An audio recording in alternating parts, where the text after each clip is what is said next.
Pagi lestari. Kami dari Program Studi Teknik Lingkungan Universitas Pulau Orman tahun 2022. Jadi video ini ada untuk mengetahui tugas mata kuliah dasar teknik lingkungan oleh Bapak Insinyur Muhammad Husairi STMSC. Selamat menyaksikan.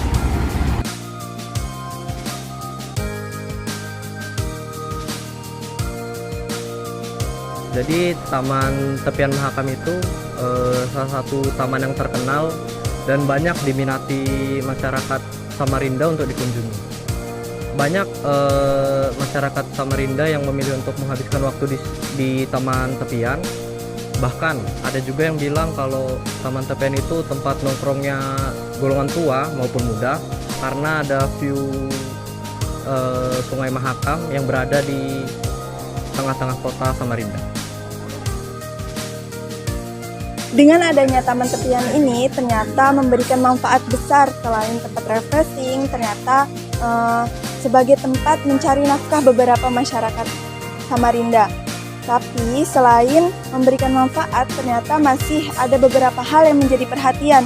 Salah satunya seperti masih kurangnya pencahayaan di malam hari, masih kurangnya tempat-tempat duduk dan tempat-tempat sampah yang belum terstruktur dengan baik dan benar.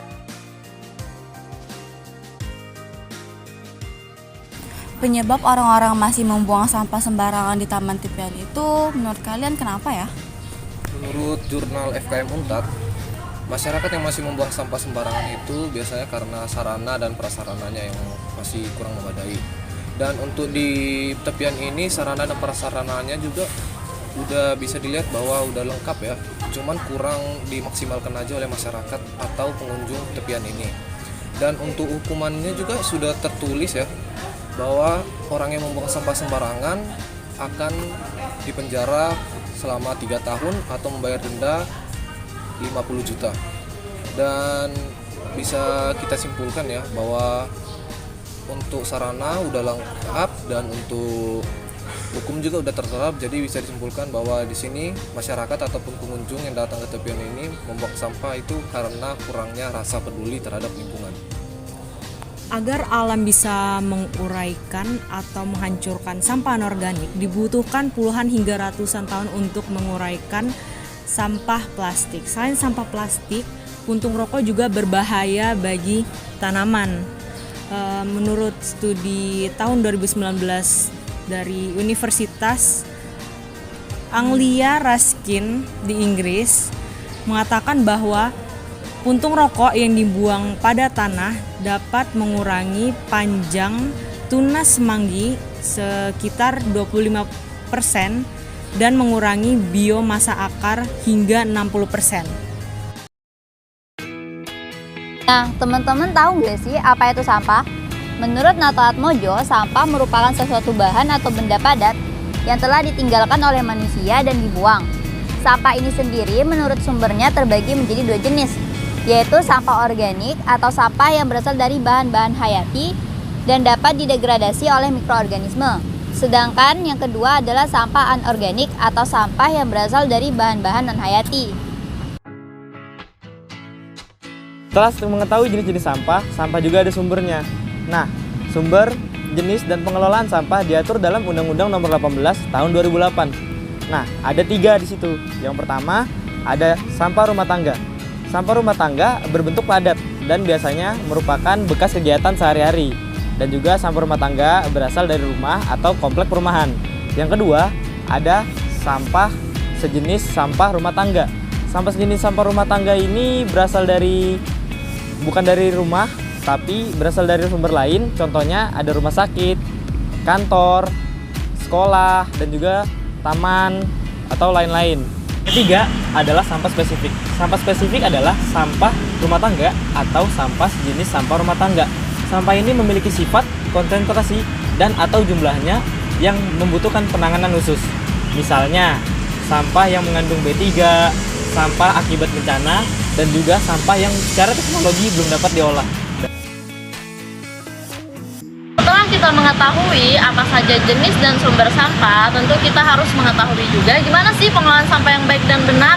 Nah, yang pertama kita perlu melakukan pemilahan, di mana sampah dipilah berdasarkan karakteristik sampahnya.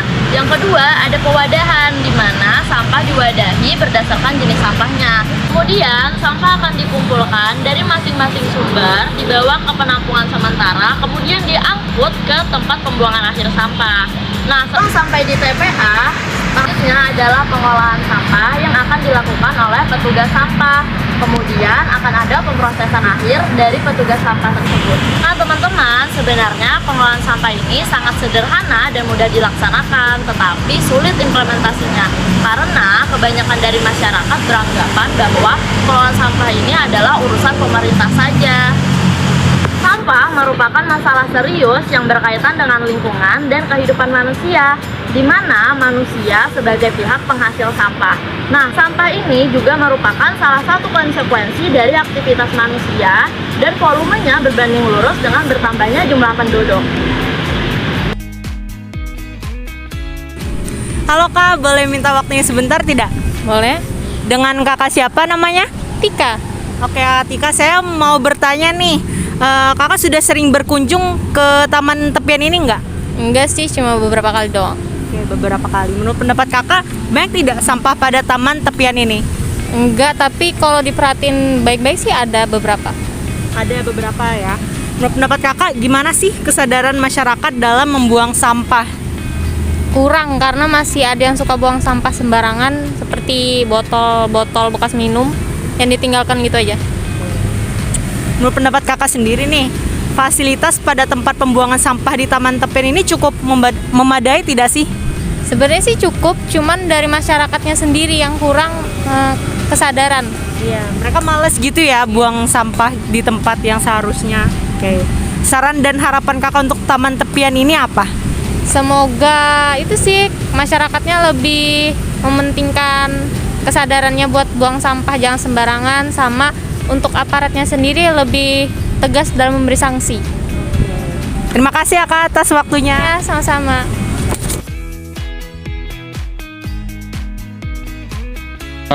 Mengenalkan diri Ibu terlebih dahulu.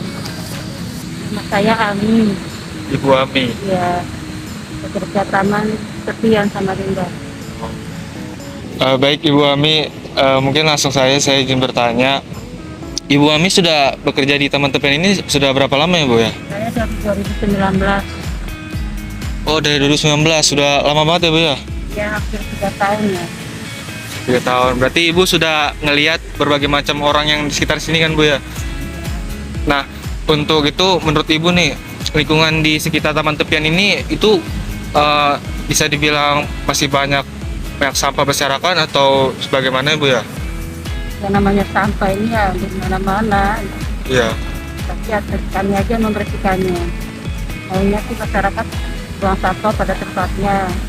Tapi namanya orang banyak, ya beda-beda orang. Iya. Untuk Ibu ya. Kan ini sudah bisa dibilang taman ini jam segini sudah dibersihkan sama Ibu ya Bu ya?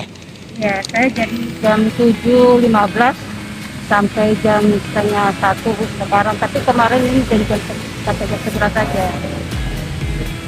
Oke Bu, kalau misal di pagi hari nih, ini sampah lingkungannya gimana Bu? Apakah kotor, kumuh begitu? Karena kalau di malam hari kan pasti banyak orang yang nongkrong gitu kan Bu di taman ini. Iya, banyak terutama plastik kayak botol aqua, plastik minuman, kertas bungkus nasi, itu banyak. Banyak ya Bu ya? Kalau misalnya nih,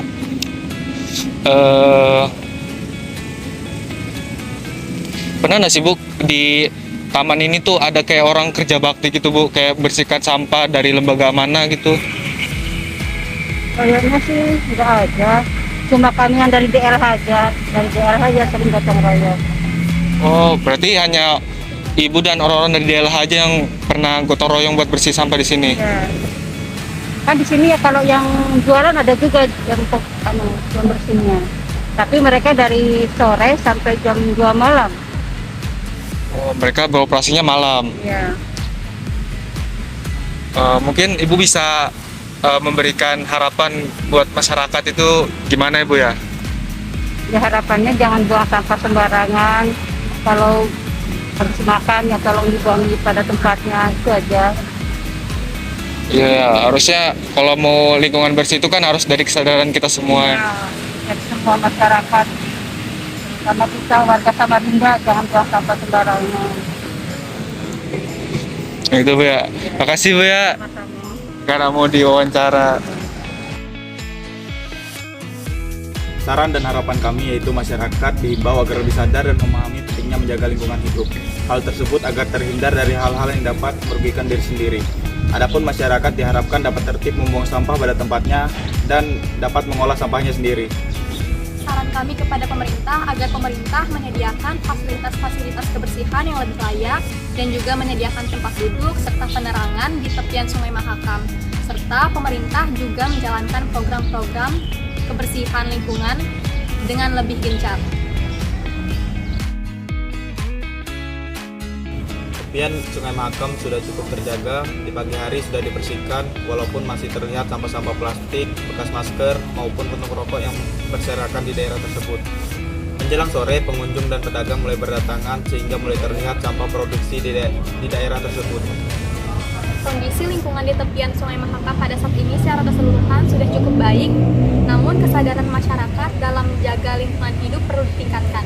Karena semua masyarakat mempunyai hak dan kewajiban yang sama dalam menjaga, memelihara, dan melestarikan lingkungan hidup, agar lingkungan tetap terjaga, terbebas dari pencemaran, hingga menciptakan lingkungan yang nyaman dan asri.